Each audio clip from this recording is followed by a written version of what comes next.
છોટાઉદેપુરમાં સાંસદ જશુ રાઠવાએ રોડ પર વૃક્ષો કાપી રસ્તો ખુલ્લો કરાવ્યો। છોટાઉદેપુરના સાંસદ જશુભાઈ રાઠવાએ રોડ પર સામાન્ય માણસની જેમ સેવા આપી ટ્રાફિક ક્લિયર કરાવ્યો। જશુભાઈ રાઠવાએ રોડ પર પડેલા વૃક્ષને કાપીને રસ્તો ક્લિયર કરાવ્યો। નસવાડી ક્વાંટ રોડ પર પલાસણી ગામે તોતિંગ વૃક્ષ ધરાશાયી થતા રસ્તો બંધ થયો। લાંબા સમયથી રસ્તો બંધ રહેતા ટ્રાફિક જામના દ્રશ્યો સામે આવ્યા, જેને લઈ સ્વતંત્રતા પર્વની ઉજવણી કાર્યક્રમની પરત ફરતા સાંસદ જશુભાઈ રાઠવાએ ટ્રાફિક જામ જણાતા સાંસદ ગાડીમાંથી ઉતરીને ઘટના સ્થળે પહોંચ્યા અને જાતે વૃક્ષ કાપી રસ્તો ચાલુ કરાવ્યો। સાંસદ ડીવાયએસપી અને પોલીસ સ્ટાફ દ્વારા વૃક્ષ હટાવવાની કામગીરી કરવામાં આવી, જે બાદ રસ્તો ખુલ્લો કરી સાંસદે વાહન વ્યવહાર શરૂ કરાવ્યો। 15 દિવસથી ધક્કા ખાવા છતાં ગીર સોમનાથના ખેડૂતોને નથી મળતું યુરિયા ખાતર।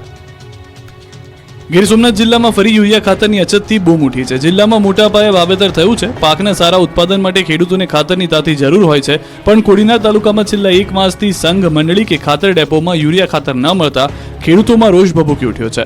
ખેડૂતો ખાતર માટે ધર્મના ધક્કા ખાઈ રહ્યા છે। સમયસર ખાતર નહીં મળે તો ઉત્પાદન પર અસર થવાની ખેડૂતોને ભીતિ છે। એવામાં તાત્કાલિક અસરથી યુરિયા ખાતર પૂરું પાડવાની ખેડૂતોની માંગ છે। છેલ્લા 15 દિવસથી ખાતરની અછત હોવાનું ખુદ કોડીનાર ખરીદ વેચાણ સંઘના કર્મચારી સ્વીકારી રહ્યા છે। જોકે તેમનું કહેવું છે કે બોટલમાં યુરિયાનો જથ્થો પૂરતા પ્રમાણમાં છે, પણ ખેડૂતો નેનો યુરિયાના બદલે દાણા યુરિયાનો જ આગ્રહ રાખે છે। તો ખેડૂતોના મતે યુરિયાનો છંટકાવ કરવો મુશ્કેલ છે અને તેનાથી પાકને પણ નુકસાન થાય છે, જેથી નેનો યુરિયાના બદલે દાણા યુરિયા ખરીદવાનો આગ્રહ રાખી રહ્યા છે। વહેલી તકે ખાતરનો પૂરતો જથ્થો આપવાની ખેડૂતોની માંગ છે। વગર વરસાદે બોટાદ જિલ્લાના 7 ડેમ, 20 તળાવ અને 200 જેટલા ચેકડેમ છલકાશે। બોટાદ જિલ્લાના સૌની યોજનાની બંને લિંક 2 અને લિંક 4 માં 1300 ક્યુસેક પાણી છોડાયું। મુખ્યમંત્રી રાજ્યના ઓછા વરસાદવાળા વિસ્તારમાં સૌની યોજના મારફતે પાણી છોડવાની જાહેરાત કરી છે, ત્યારે બોટાદમાં ચાલુ વર્ષે ઓછો વરસાદ પડતા ખેડૂતો ચિંતિત બન્યા હતા, જેને લઈને બોટાદ જિલ્લામાં નર્મદાનું પાણી આપવામાં આવતા જિલ્લાના 7 ડેમ, 20 તળાવ અને 200 જેટલા ચેકડેમમાં પાણી છોડાતા ખેડૂતોમાં ખુશી છવાઈ। ખેડૂતોના પાકને જરૂરિયાત મુજબનું પિયતનું પાણી મળી રહેતા ખેડૂતોમાં ખુશી જોવા મળી। આ પાણીથી ખેડૂતોના મહામૂલા પાકને જીવનદાન મળશે। ખેડૂતોએ કહ્યું કે જો પાણી ન છોડાયું હોત તો વિસ્તારનો 90% પાક નિષ્ફળ જવાની ભીતિ હતી। સરકારનો આભાર માન્યો। બોટાદ જિલ્લામાં ચાલુ ચોમાસાની સિઝનમાં 15 ઇંચ જ વરસાદ થયો છે, જેથી ચિંતા વ્યાપી હતી, પરંતુ હવે ડેમો છલોછલ થતા સિંચાઈ અને પીવાના પાણીની સમસ્યા દૂર થઈ છે। ગોધરાના ચિત્રાખાડી ફળિયામાં ગંદકીને લોકોનો હલ્લાબોલ, અધિકારીઓ દોડતા થયા। ગોધરાના ચિત્રાખાડી ફળિયા વિસ્તારમાં ગંદકી અને દૂષિત પાણીની પારાયણને લઈને લોકો વિરોધ પ્રદર્શન કરી રહ્યા છે। લોકોએ હલ્લાબોલ કરતા અંતે તંત્ર દોડતું થયું। ગોધરાના ચિત્રાખાડી ફળિયા વિસ્તારમાં દૂષિત પાણી અને ગંદકીના ખડકાયેલા સામ્રાજ્ય અંગે અહેવાલ પ્રસારિત કરતા અધિકારીઓ હરકતમાં આવ્યા। દયનીય હાલતમાં જીવન વ્યતીત કરતા રહીશોની તકલીફો દૂર કરવા માટે ઘટના સ્થળે દોડી આવ્યા। ગોધરા પ્રાંત અધિકારી, ગોધરા શહેર મામલતદાર, માર્ગ મકાન વિભાગ સહિત ગોધરા નગરપાલિકાના અધિકારીઓએ ખાડી ફળિયા વિસ્તારની મુલાકાત લીધી।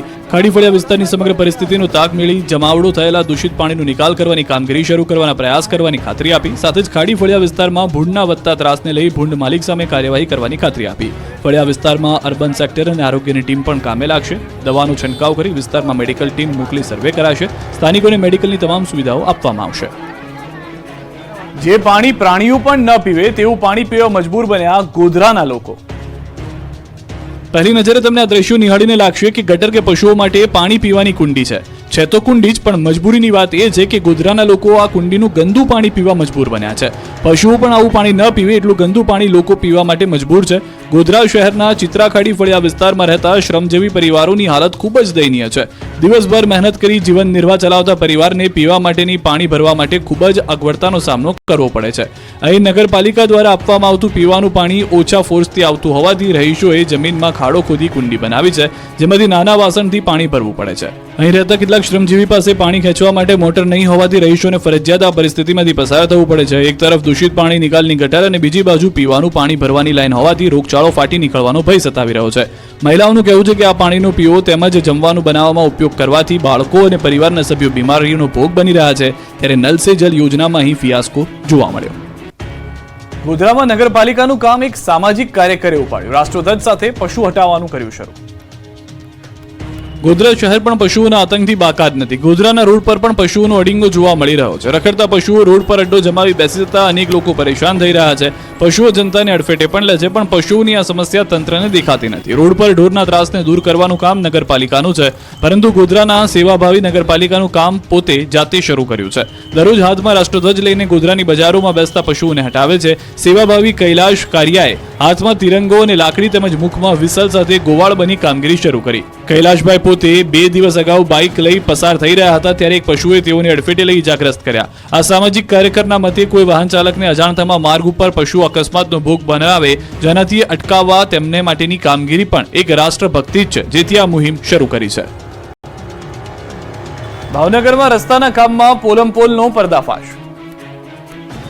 ભાવનગર મહાનગરપાલિકામાં રસ્તાના કામમાં ચાલી રહી છે પોલમપોલ. ઓડિટ વિભાગે રસ્તાના કામમાં વ્યાપક ભ્રષ્ટાચારની પોલ ખોલીને રાખી દીધી છે. શહેરના સિત્સર 25 વારિયામાં વિવિધ વિસ્તારમાં આરસીસી રોડનું કામ ચાલી રહ્યું છે. વહીવટી પ્રક્રિયા મુજબ નિયત થયેલ ટેન્ડર કમિટી સમક્ષ પ્રક્રિયા હાથ ધરવામાં આવે છે.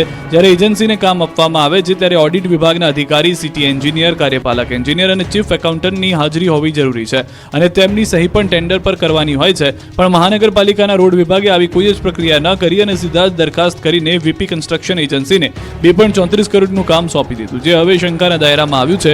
ઓડિટ વિભાગે તપાસ કરતા ભ્રષ્ટાચારની પોલ ખુલી ગઈ છે. એજન્સીએ કોઈ પણ નિયમના પાલન વગર જ રોડ બનાવી દીધા છે.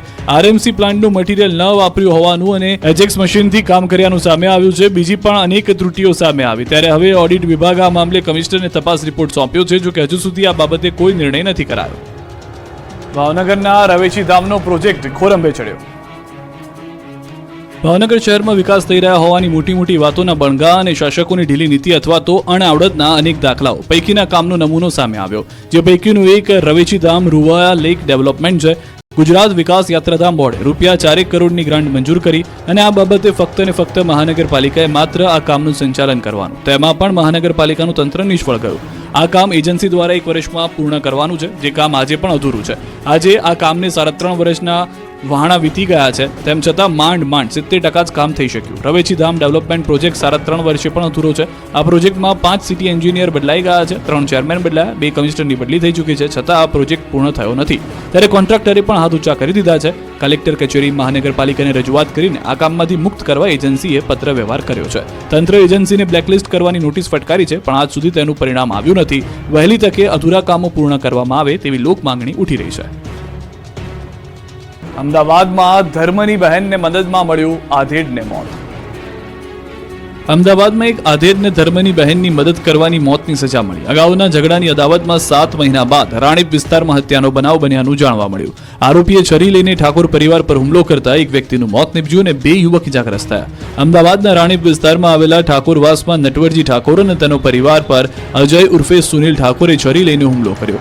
નટવરજી પર છરીથી હુમલો કરતા કુંવરજીની બહેન કાજલબેન અને પિતા કાંતિભાઈ તેમજ બનેવી સુનિલ ઠાકોર જોડાવા વચ્ચે પડ્યા ત્યારે આરોપી ઉશ્કેરાઈ ગયો અને કાંતિભાઈ પર છરીના 3 થી 4 ઘા ઝીકી દીધા, જેમાં કાંતિભાઈનું મોત નીપજ્યું. આ ઘટનામાં મૃતકનો દીકરો અને જમાઈ પણ ઇજાગ્રસ્ત થયા. મૃતકે આરોપીને ઠપકો આપી 2 થપ્પડ મારતા બદલો લીધો હતો.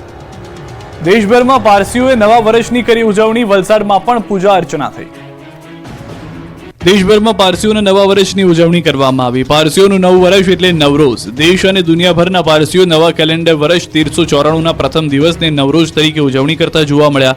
પારસીઓના સૌથી મોટા ધર્મસ્થળ વલસાડના ઉદવાડામાં પારસીઓએ પોતાના ઈષ્ટદેવ પવિત્ર આશદ બહેરામની પૂજા અર્ચના કરી હતી. ઉદવાડા પહોંચેલા પારસી બંધુઓએ એકબીજાને નવા વર્ષની શુભેચ્છા પાઠવી. નવરોઝના દિવસે પારસીઓ પોતાના સ્વજનના આશીર્વાદ મેળવતા જોવા મળ્યા. પારસીઓના ધર્મગુરુ વડા દસ્તુરે પણ સમગ્ર દુનિયાના પારસી કોમ અને દેશવાસીઓને નવા વર્ષની શુભેચ્છા પાઠવી. સાથે પડોશી દેશોમાં અને દુનિયામાં જે અશાંતિ ફેલાઈ રહી છે તેને લઈને પણ શાંતિ સ્થપાય અને ભાઈચારાનો માહોલ સર્જાય તેવી પ્રાર્થના કરી.